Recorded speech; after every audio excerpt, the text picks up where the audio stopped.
Dear student, Champaran polytechnic classes के YouTube channel में आपका स्वागत है। आज हम लोग ऐसे क्वेश्चन का डिस्कशन करेंगे जो बिहार पॉलिटेक्निक एंट्रेंस एग्ज़ाम के अंदर सबसे अधिक बार पूछा गया है और इसी आधार पर क्वेश्चन पूछे भी जाते हैं।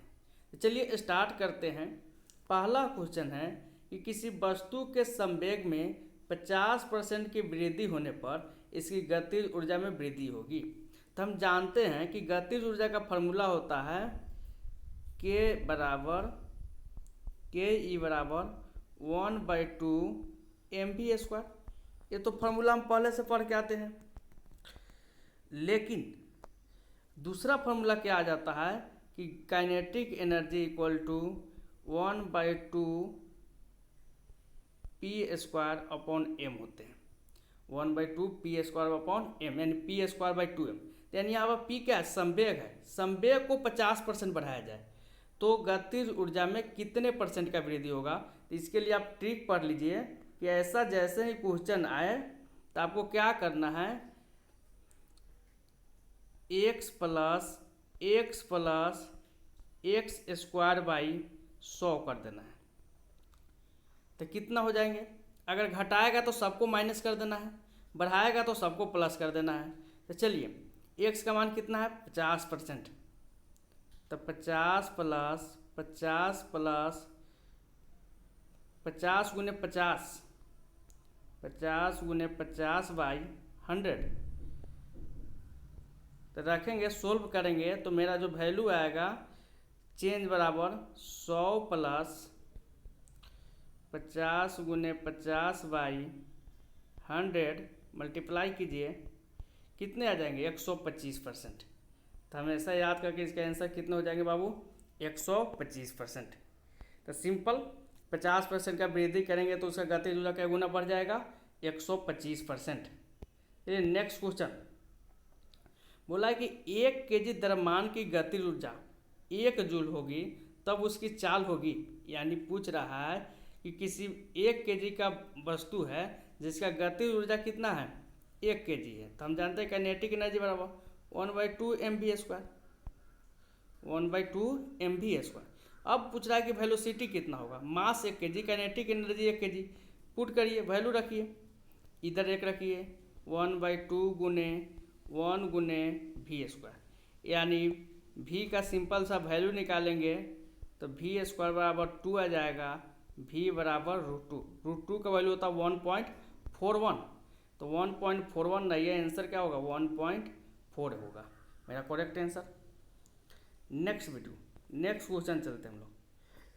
थर्ड क्वेश्चन है कि 4 डायोप्टर क्षमता वाले लेंस की फोकस दूरी होगी। कितना डायोप्टर है? 4 डायोप्टर क्षमता वाले लेंस की फोकस दूरी। तो हम सिंपल जानते हैं कि फोकस दूरी क्या होता है? इक्वल टू 1/डायोप्टर। अब ये डायोप्टर ये चीज़ क्या चीज़ में रखते हैं हम लोग? मीटर में। यहाँ पे क्या बोला है कि 1/4, ये तो उसका क्षमता है।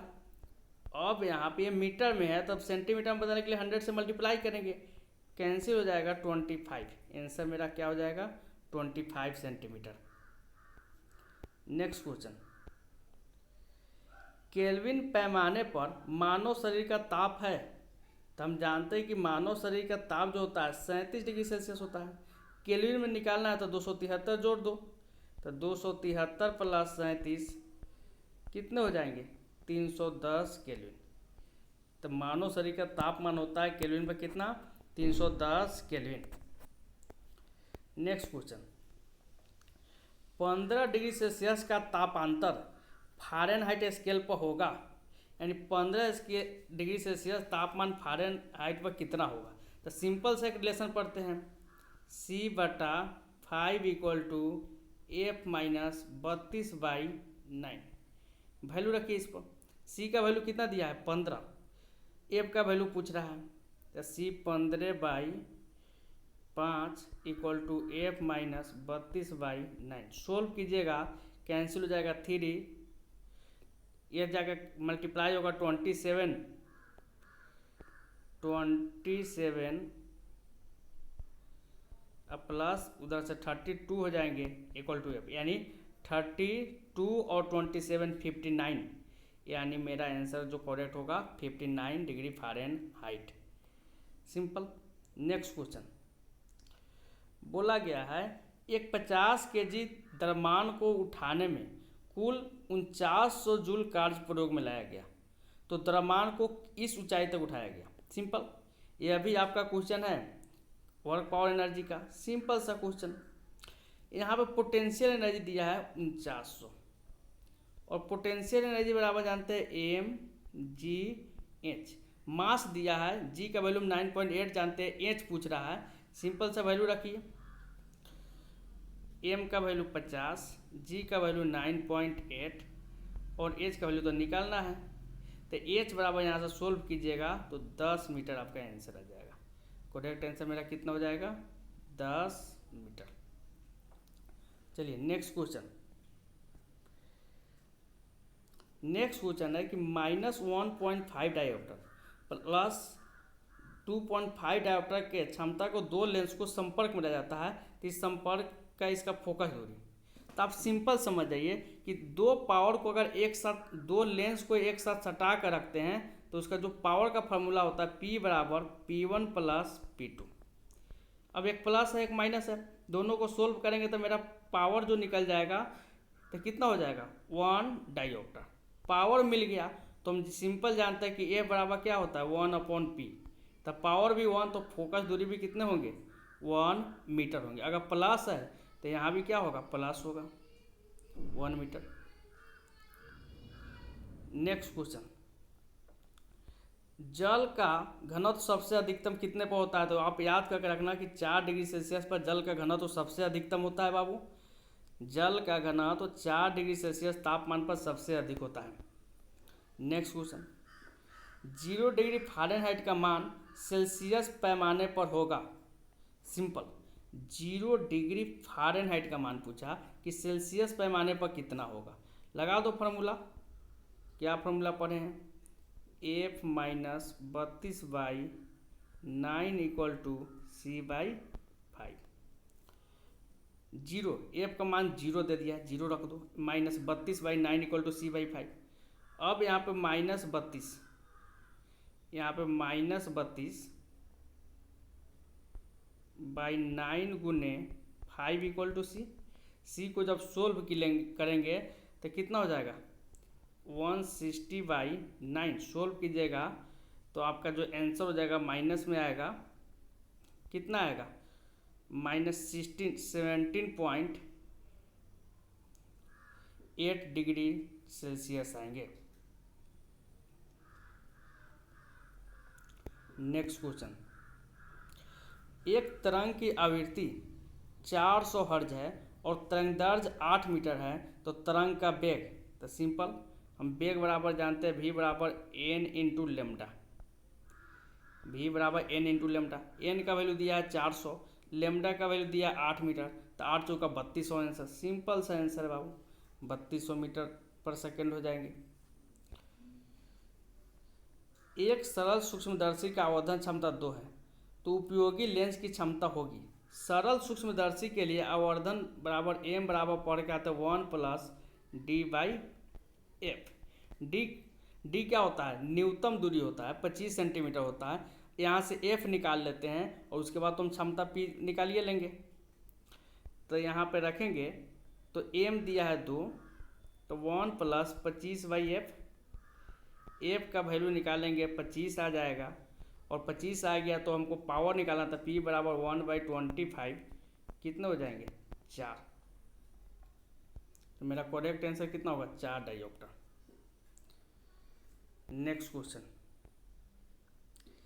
1 एम्पियर का अर्थ होता है, तो 1 एम्पियर हम करेंट का यूनिट है, एम्पियर किसका यूनिट है करेंट का, तो करेंट बराबर जानते हैं the rate of flow of charge. तो चार्ज का यूनिट होता है, यानी आवेश के प्रवाह के दर को हम लोग क्या बोलते हैं करेंट बोलते हैं। तो क्यू का जो मेरा यूनिट होता है कूलम्ब होता है, बटा टाइम का क्या होता है सेकेंड, तो कूलम्ब पर सेकेंड हो जाएगा 1 एम्पियर का मतलब। नेक्स्ट क्वेश्चन, ऊष्मा का एसआई मात्रक क्या होता है, तो एसआई मात्रक पूछे तो जूल होता है, सीजीएस मात्रक पूछता है तो कैलोरी होता।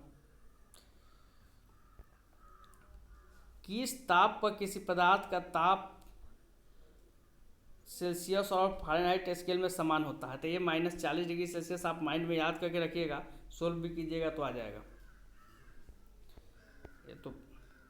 फिर है 273 केल्विन इसके बराबर है, 273 केल्विन किसके बराबर है?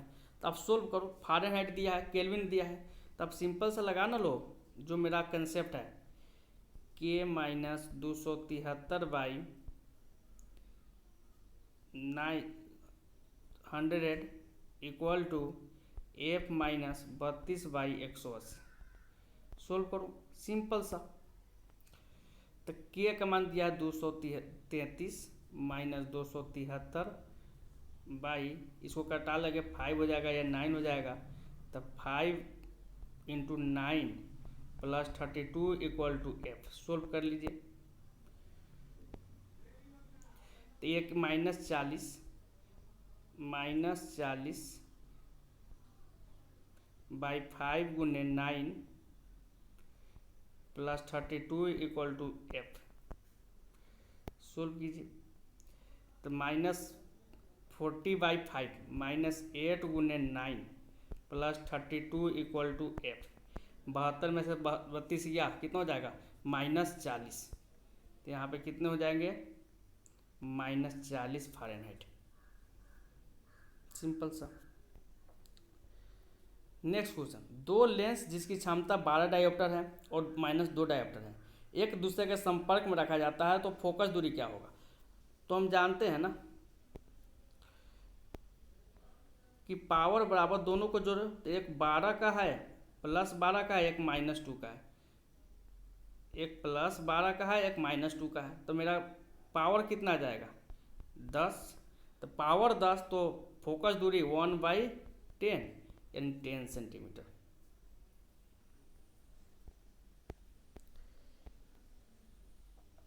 यदि एक पिंड की संवेग को 2 गुना कर दिया जाए तो गतिज ऊर्जा, तो अभी गतिज ऊर्जा बराबर होता है p²/2m। तो संवेग को 2 गुना करेंगे तो गतिज ऊर्जा क्या हो जाएगा? 4 गुना हो जाएगा। सिंपल सा।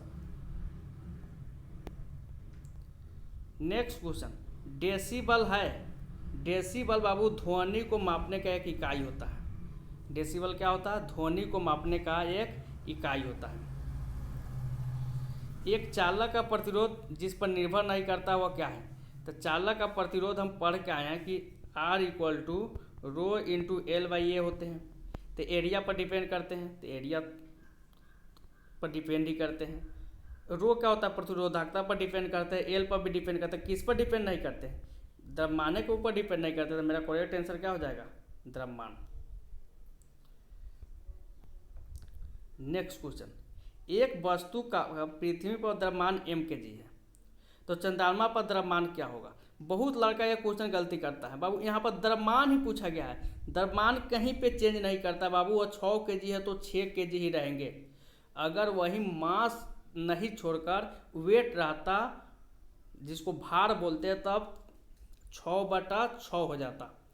आप याद करके रखिएगा, द्रव्यमान कहीं भी चेंज नहीं करता, 6 kg ही रहेगा।